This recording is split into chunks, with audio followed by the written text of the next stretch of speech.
when Master Richie has announced that he's not running for re-election for mayor, and we have all of this so-called black leadership, this unity meeting.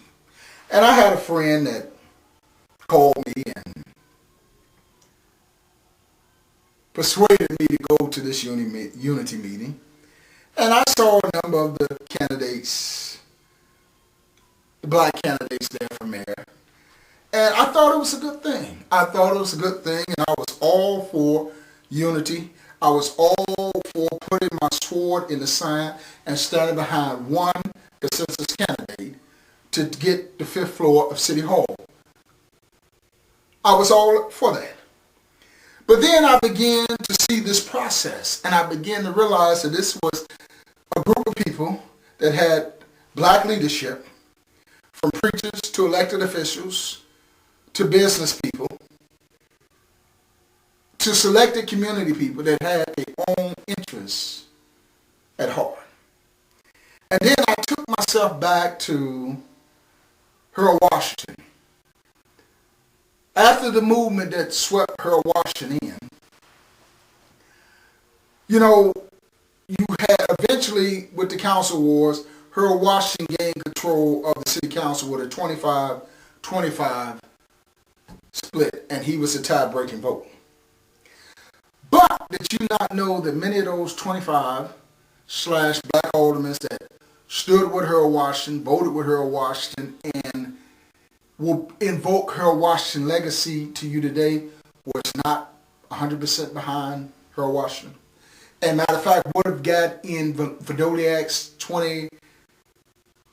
29-21 camp with Ed Burke and Richard Mayo. But the problem being is that was political suicide. They was through because their constituency would have executed them, would have crucified them, because Harold Washington was revered as a hero. And for any black elected official, community leader, to go against Harold Washington was political suicide. You was done. So don't fool yourself. All your black leadership did not stand 100% behind Harold Washington. And the only thing that kept them in line was the fear of the people.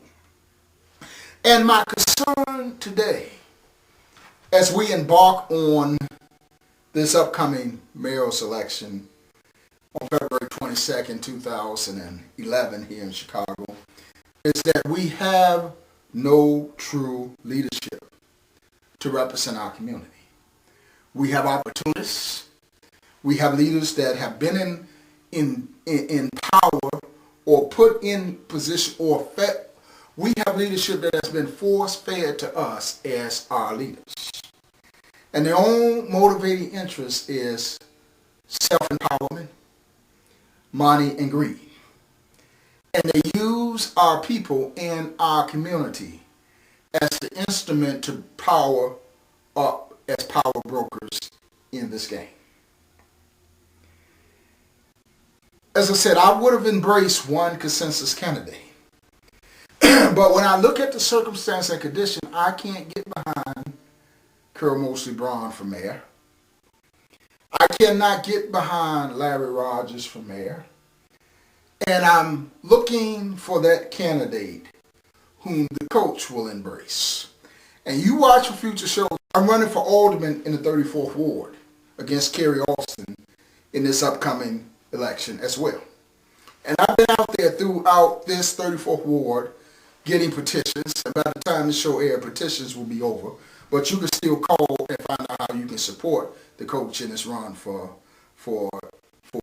alderman in the 34th Ward. But people were stopping me on the street. Oh, Coach, we know who you are. Coach, I voted for you in the last election. Well, a lot more of y'all need to vote if y'all I'm going to win this thing.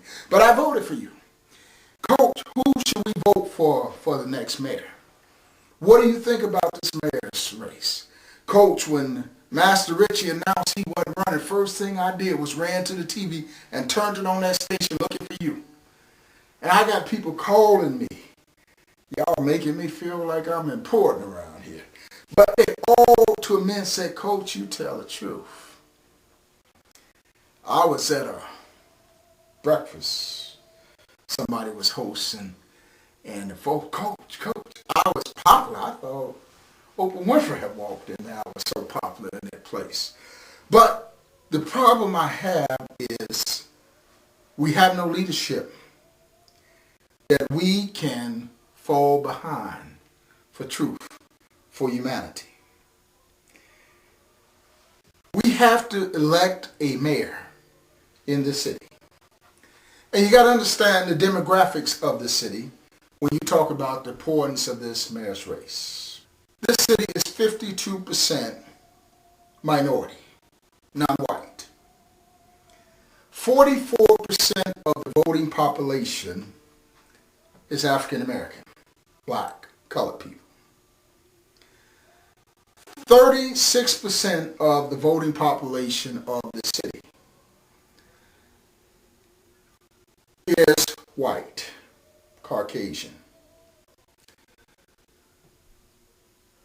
12% of the voting population of the city is Hispanic. The fact of the matter is that Hispanics are the smallest voting population of the city.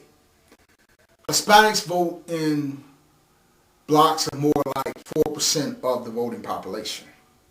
So I'm a little troubled, and I understand the game when I look at the news media, and they have crowned Rahm Emanuel as the next mayor of the city.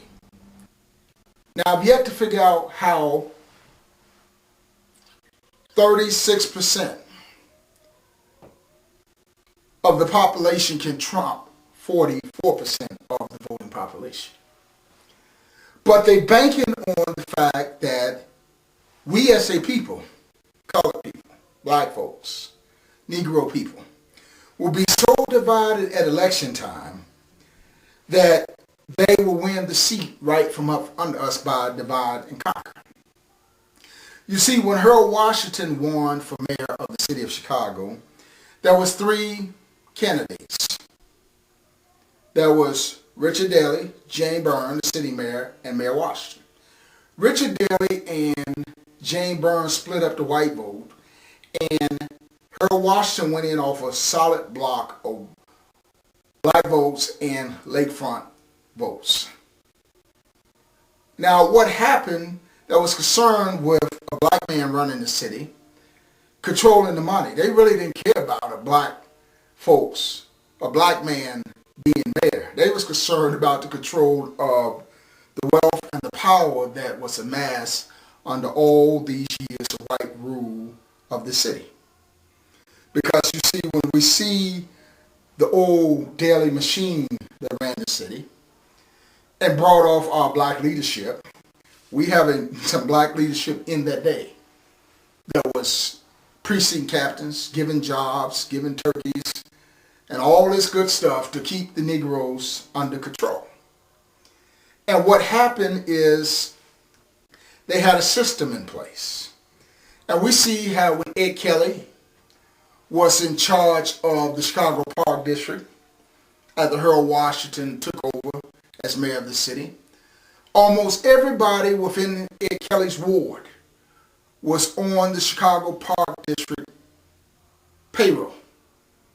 So when you look at Ed Kelly, you was looking at Ed Burke, you was looking at Ed Podolak, you was looking at the power structure of the inner city Democratic organization that ruled the city.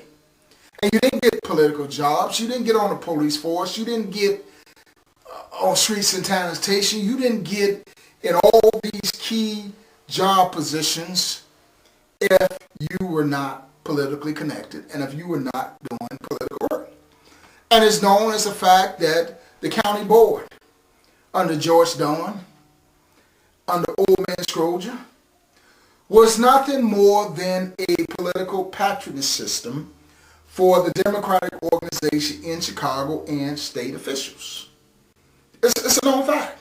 So in order for you to get a job, a county job, most of blacks had jobs on the sheriff department and other county departments because these were political dumping grounds. And what happened is the white power structure controlled those jobs, and they paid off our community leaders to be voices of silence.